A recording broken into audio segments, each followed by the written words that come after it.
Bismillahirrahmanirrahim. Antum bisa bayangkan umat Islam saat itu dipimpin oleh Rasulullah, seorang manusia yang dapat dukungan wahyu dari Allah.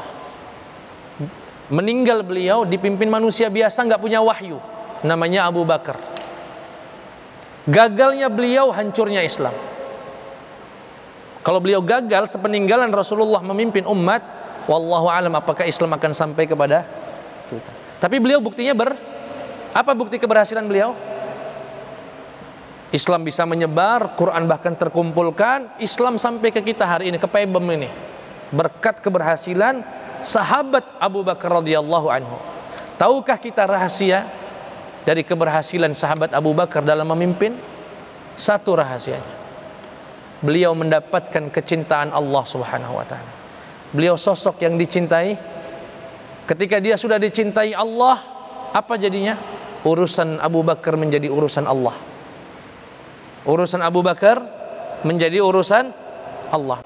Kalau aku sudah cinta sama seorang hamba, pendengarannya menjadi pendengaranku, penglihatannya menjadi penglihatanku, gerak tangannya menjadi gerak tanganku, kakinya menjadi langkahku, dan seterusnya. Yang intinya itu kiasan saja, urusannya menjadi urusanku.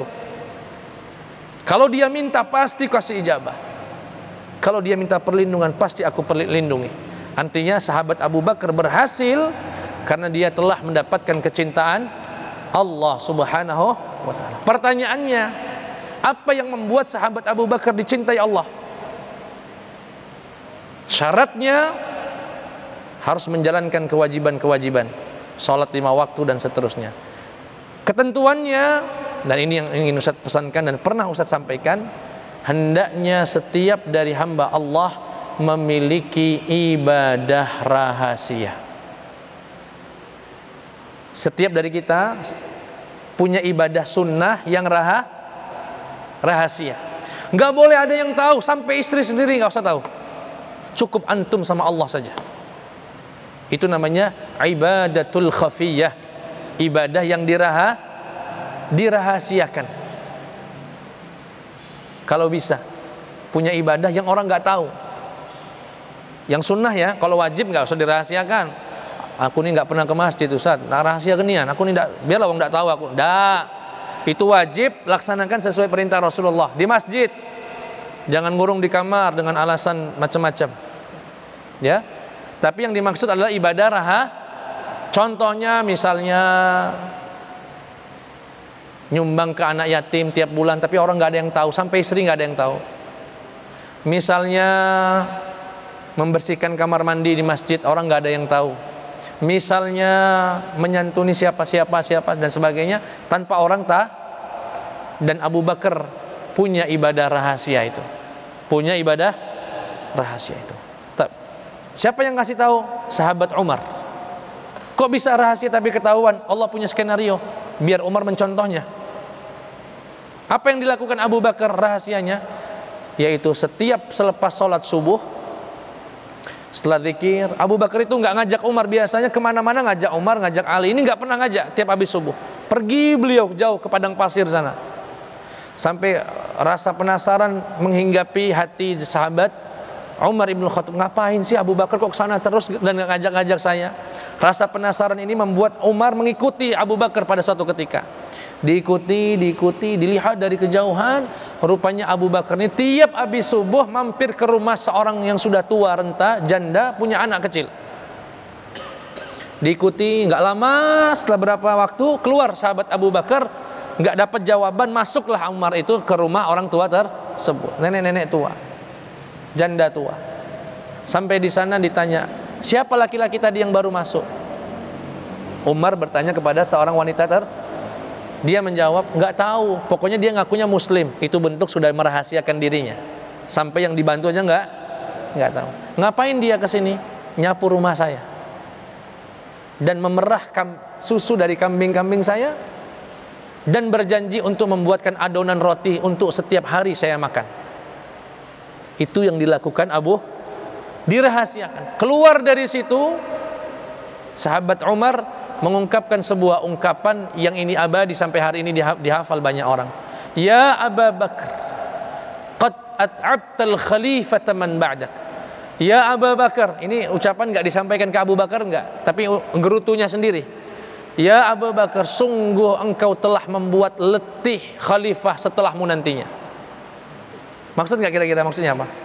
Ya Abu Bakar, rupanya kamu sukses karena kamu mampu melakukan hal yang demikian, dan belum tentu khalifah-khalifah setelahmu mampu melakukan ini. Sungguh engkau telah membuat kami khalifah setelahmu akan kesusahan.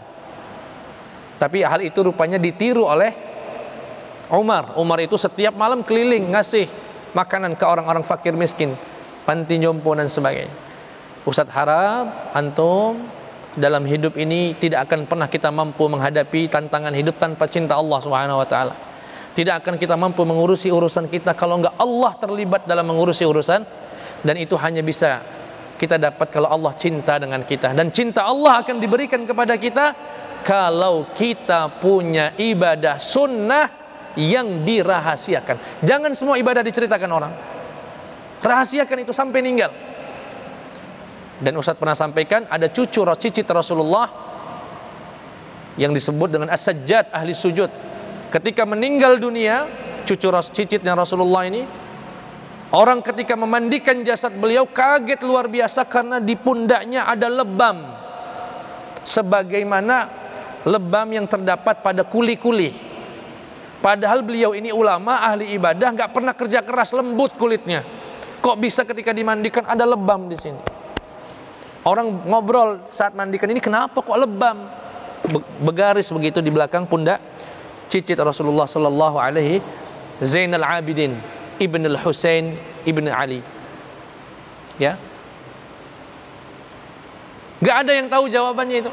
Sampai dimandikan, dikuburkan, nggak ada tahu apa penyebab lebam yang ada di pundaknya sahabat atau cicitnya Rasulullah. Sampai kemudian orang-orang janda dan anak yatim miskin di kampung itu kehilangan, ribut apa? Loh, kok sekarang sudah nggak ada lagi yang ngirimin kami makanan tiap malam? Tidak ada lagi yang biasa ngirimin makanan pokok ke rumah-rumah kami seperti biasa. Sudah 1 minggu ini nggak ada. Diketahuilah jawabannya, rupanya yang keliling di malam hari jam 12-an malam itu membawa beras dengan membawa gandum yang berat itu keliling adalah Zainal Abidin, cicit Rasulullah sallallahu alaihi wasallam. Dan itu nggak ada yang tahu satu. Itu namanya merahasiakan ibadah.